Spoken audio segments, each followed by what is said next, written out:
Hi, my name is Orlando Rivero, and my presentation is on Catch Your Breath UCF. During the spring and summer of 2012, the University of Central Florida began posting signs like this in order to promote a smoke-free campus starting this fall. The posting of this banner around campus brings up a rhetorical situation where there are more than meets the eye as far as what the banner wants to portray as its message and what the true purpose of the banner really is. According to Purdue OWL, rhetoric is using language effectively to persuade, inform, educate, or entertain.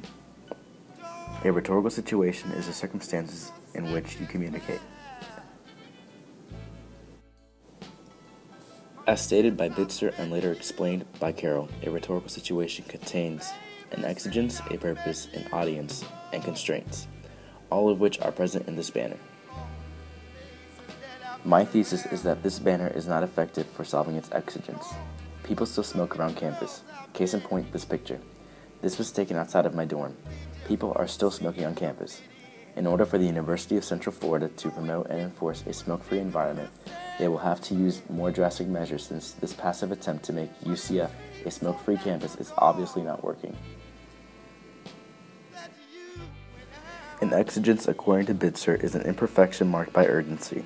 It is a defect, an obstacle, something waiting to be done, a thing which is other than it should be. The exigence of this banner is that the number of deaths of both smokers and secondhand smokers have risen and continue to rise. According to the CDC, each year 443,000 people die from tobacco use. A purpose as defined by Carroll is why an author writes something. There are 4 purposes for this banner, some very easy to identify while others are not.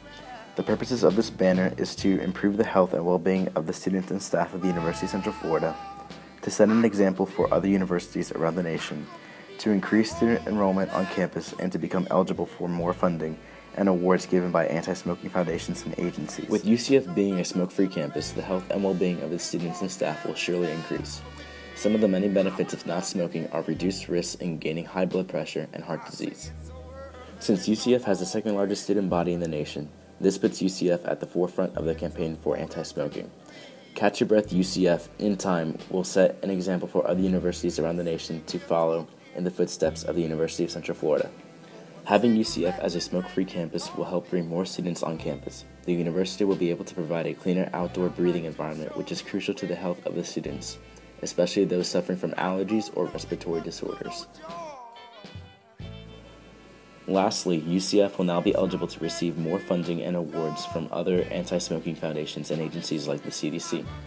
That means that UCF will have greater access to other forms of tactics as far as to promoting a smoke-free environment thanks to their new support of other agencies and foundations. According to Bitzer, an audience of a rhetorical situation consists of only those persons who are capable of being influenced by discourse and of being mediators of change. In this situation, there are 2 audiences. The primary, the students and staff, and the secondary, other universities and anti-smoking groups. Carroll defines constraints as limits in the ways discourse is delivered or communicated. The constraints with the banner are that the banner is on a campus filled with international students. Some may not be able to read the sign and therefore not understand the meaning of the banner. Another constraint to the banner is that online students may not be aware of the smoke-free campus campaign, since they probably aren't going to be on campus during their studies. As far as analyzing the actual concrete text, we will be answering 4 questions. What does the banner really say? Why did they pick these colors? Why was it written in all caps? And what strategies were used to convey the message of the banner? So what does the banner really say? To start off, the banner has 3 main phrases: Catch Your Breath UCF, Smoke-Free Campus, and Fall 2012. Catch Your Breath UCF has a pretty straightforward meaning. It's telling its intended audience, the students and faculty, to stop breathing in smoke, to take a breath, and to breathe in 100% clean, smoke-free air. The phrase smoke-free campus tells its audience that there will be no smoking on campus whatsoever. This phrase should not be misunderstood as a ban to smoking by UCF students and staff. The phrase is only saying that students and staff should refrain from smoking while on UCF property. Lastly, the phrase Fall 2012 only gives a time period when the policy should begin to be enforced. It does not necessarily give an exact date on when the policy will begin to take place. Why did they pick these colors? The 4 main colors present in the banner are blue, white, black, and gold. Blue and white are used as the colors of the sky and the clouds in the background of the banner. The blue represents the loyalty of the students to their school and the authority of the university. Students will for the most part remain loyal to the policies provided by the University of Central Florida. The authority aspect comes into play because since everyone on UCF for the most part follows the policies provided by the university, they are required to follow a certain code of conduct. Catch Your Breath UCF is written in black. This displays a strong contrast against the blue and white background of the banner. This allows the phrase to be more visible. Smoke Free Campus Fall 2012 is in both black and gold. Smoke Free Campus is written in black in order to get the main idea of the banner out to the public. Fall 2012 is written in gold in order to highlight the new beginning of the campus as smoke-free. With my interpretation of the banner, I was able to notice a stark realization. Look at the phrase, Smoke Free Campus Fall 2012. The way the words are positioned poses a strong resemblance to that of a burnt-out cigarette, with the black, Smoke Free Campus, being the burnt-out end of a cigarette, and the gold, Fall 2012, being the filter of the cigarette. Why was it written in all caps? It was written in all caps in order to grab your attention. Notice how you were able to notice exactly what the banner wanted you to do, to help make UCF smoke-free. Compare that to the attention given to the website written in complete lowercase and the mention of the funding provided by the CDC to produce the banner. What strategies were used to convey the message of the banner? UCF was able to use both ethos and pathos when conveying their message.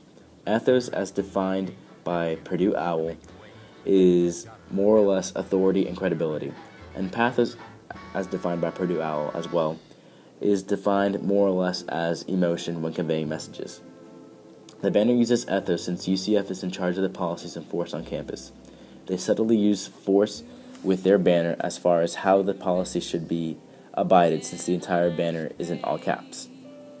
Pathos is also used since the banner conveys a message that a smoke-free campus will bring a serene, clean, and welcoming environment to everyone. Logos is also used in the banner. The only problem is that it is used in an elementary fashion. Logos as defined by Purdue OWL is logic. The only form of logos used in the banner is the fact that UCF will be smoke-free starting the fall of 2012.